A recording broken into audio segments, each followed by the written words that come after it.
And we're live. Is everyone all poured up? Yes, I'm ready. All right. Cheers. Cheers. Yeah, cheers.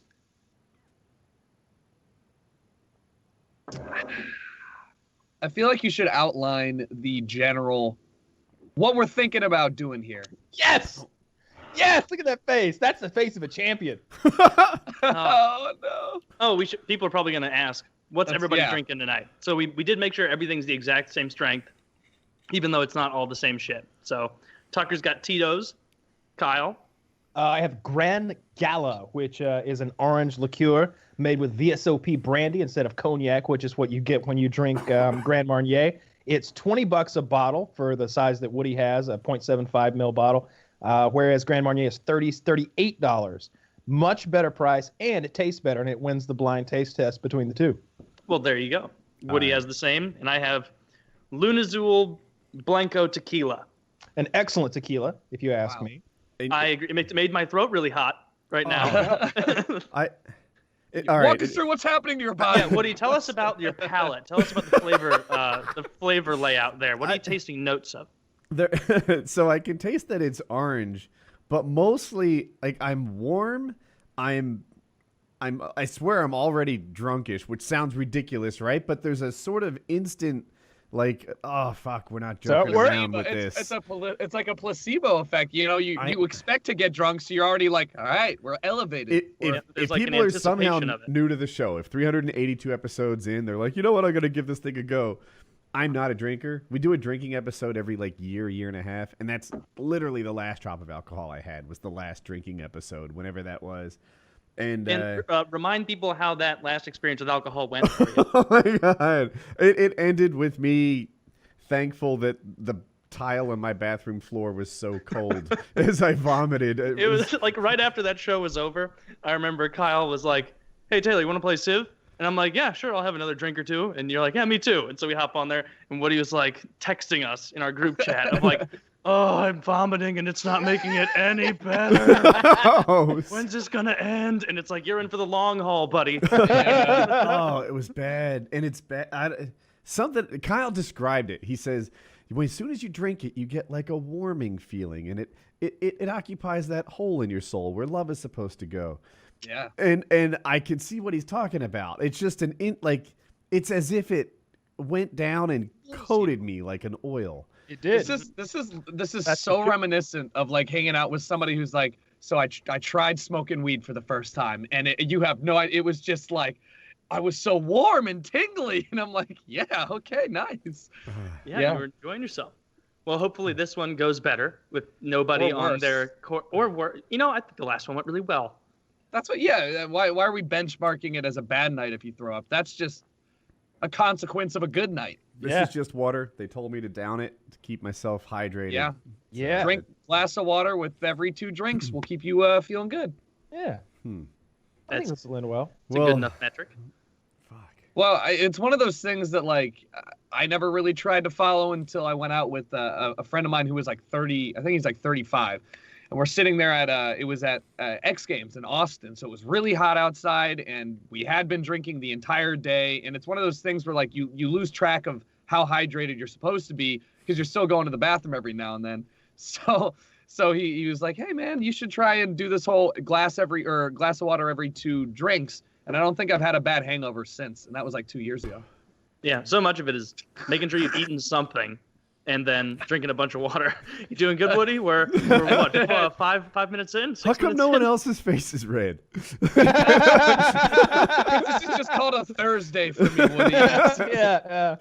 This is not my first drink today, like I said. Yeah, Kyle showed up in the chat, and Woody was like, "I have not had a drop since the last episode." And Kyle goes, "I had a couple drinks earlier." To ease the day along. To the evening. Yeah. Yeah. Yeah. Well, Woody, were you never a big drinker back in like college, or is this just something that tapered off? I retired in high school. Yeah. The drinking. Yeah. I started drinking at like 12 or 13, and I wrapped up at like 17. It's very mature. Wow. Like that, like you were just offloaded by a lot. Yeah. That's 12. That's like the way Jim Norton did it. where he like quit drinking when he was like 18. He used to talk about it on O&A all the time, and it was like he'll still talk about it like he couldn't go back and have like one drink now, which who knows? Maybe Jim he Norton couldn't. we're talking about? Yeah, Jim Norton. He knows himself better than I know him, obviously, but it's like I don't know. When you meet someone who like quit drinking at like 18, it's like you didn't even know who you were at that time. Like you could have another drink right now and be like, I don't know why I used to like this so much. Not for me. Or you might go, oh, I'll do this every once in a while. Okay. Or who knows? Maybe you would become a full-blown alcoholic because now it's kind of like in a shrine in your mind of, oh, this is the great evil to avoid. But yeah, that was always a little entertaining to listen to him talk about that. And it's like, what? You're talking about it like you were a junkie. Like you weren't a junkie, or like you don't even have liver damage. Like, you talking about him, or I already? No, not you, Jim. Jim. Oh, okay, yeah. For me, I became an athlete around that time, and I cleaned up all kinds of diet stuff. I'd even drink soda or whatever. It's so weird. It was like the exact opposite. Like I was an athlete, and then I went to college, and I was like, "Holy shit, beer's great, guys! Did you know about this stuff all along? Like, who kept this from me? Oh, I did. Yeah. You guys, get a load of this. You got to it's try called this Budweiser. It comes in a big can. The first thing I ever drank, ever in high school, was because I didn't get started like Woody in middle school. I drank in high school though, and it was Bacardi 151, and Bacardi 151. It's 151 proof. So what you're drinking right now, Woody, is 80 proof. 80 proof. Yeah, so you double. But I had no experience with alcohol, and so my friend's older brother, who was back from like college, like he was like 8 years older than us or whatever, he was like, "Yeah, you guys can do whatever you want. I don't give a shit. Just don't bother me." And I was like, "Do you have like stuff to drink? Like we're gonna have a bunch of people over then if you're just setting up invitations." And he was like, "Yeah, I got like a bottle of rum in my closet." He's like, "You good with that?" And I'm like, "Sure." I'm a kid. I have no idea. I will say everything. And I'm like, yeah. And so I went back there and took like a couple pretty big guzzles of it. And because I had no point of reference, I'm like, man, alcohol's bad. Oh, whew, I feel hot. Oh, and I was, within 15 minutes, like I started to feel it, and I was feeling good. And I was like, I want this to continue. I'm going to go back in that closet and drink some more of that Bacardi 151. Yes. I got fucking shithoused on it. And I was so drunk. I was just like, okay, but now I'm just going to switch it to beer because I don't want to get too drunk. Anyone else could have been like, you're already gone, dude. Like, you've taken like 5 pulls of 151 and you're a kid. That was a horrible first drinking memory. I also was appreciating how cool the slate tile was that evening. I've told this story before, but I don't know if everyone knows it. I was in 7th grade, so I was either 12 or 13 years old. And in Ocean City in the wintertime, because it's a resort in town. Maryland or Jersey? New Jersey. Yeah. I'll make up a number. 75% of the houses are empty, something like that. And being complete assholes, we just considered the empty houses to be ours as well. So we broke into them and stole their alcohol, and we would bring girls with us and try to get them to do things. Yeah. And we did some shit, but I didn't get laid or anything, not at 12. But that's what we would do. We would go into these homes, we would steal their alcohol, and as far as what we drank, I don't know. We called it a kamikaze, which I've later learned is an actual drink. But I thought a kamikaze was when you took a little bit of every drink so they wouldn't notice it was missing. It's an Irish garbage bag. I call it a little bit of everything. That's what we drank. Jungle juice. That was the worst. We would do that at my friend's place because his parents, this is also in high school, where they had an awesome liquor cabinet. But of course, you can't grab one bottle and guzzle it down. They'll be like, "Where's my maker's mark?" No, maybe you drank the entire thing and forgot. I don't know. So you just have like a giant juice glass where you'd take like a little third of a shot from everything, and it was vile.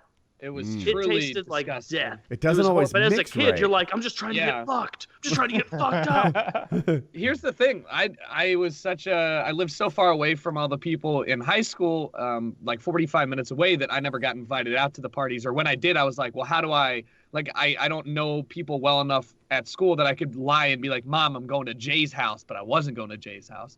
So one night, my friend locally was like, hey, man, you know, your parents don't drink a lot, my parents don't drink a lot, but what if we combined our resources? Let's skim off the top, and like, my parents are gone, you come over for a sleepover, like your mom will be fine, we'll play Halo all night. And I was like, oh hell yeah.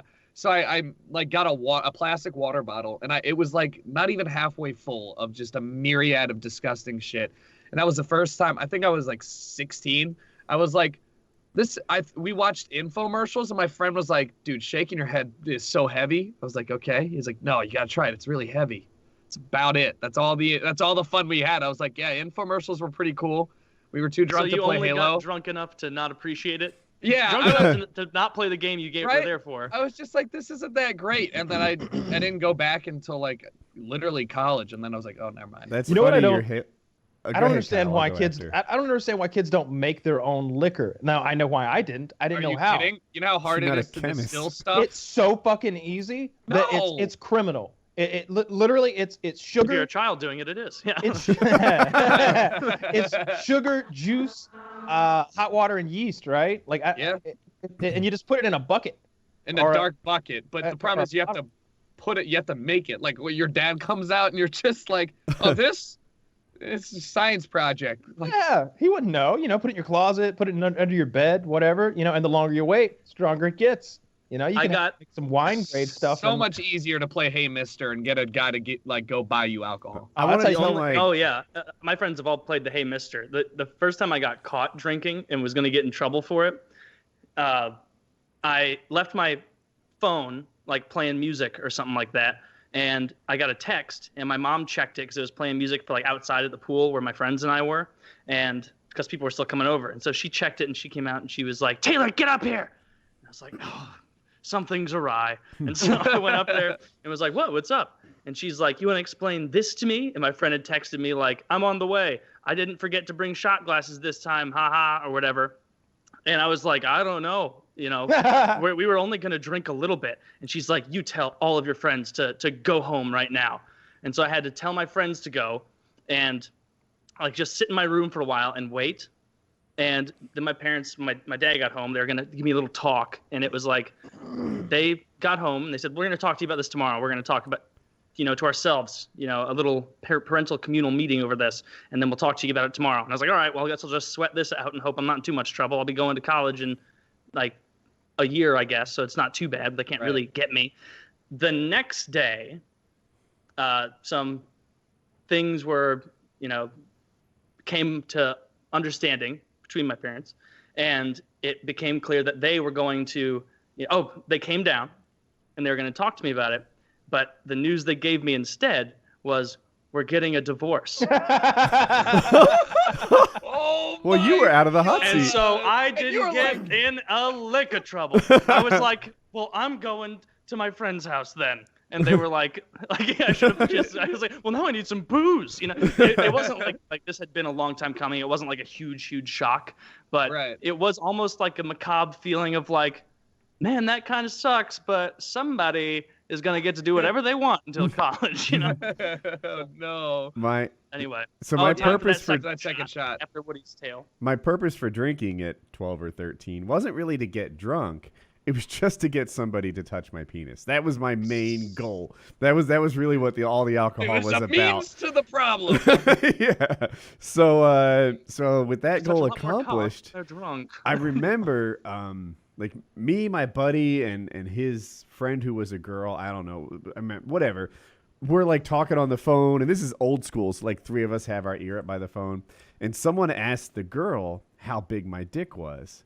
Now, regular watchers of the show know that at 12 or 13, I had not ridden on the puberty train yet, right? I hadn't visited the station. And so I'm just like, fuck, they're asking how big my dick is. This is it. And she said, like a sand crab halfway through burying back in on the beach. And she goes, I don't know, like medium?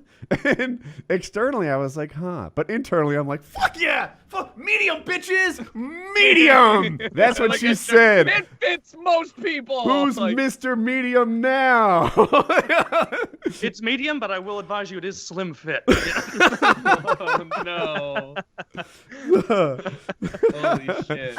So that was shrinking the water. That was my story. That's funny. Well, thanks for watching.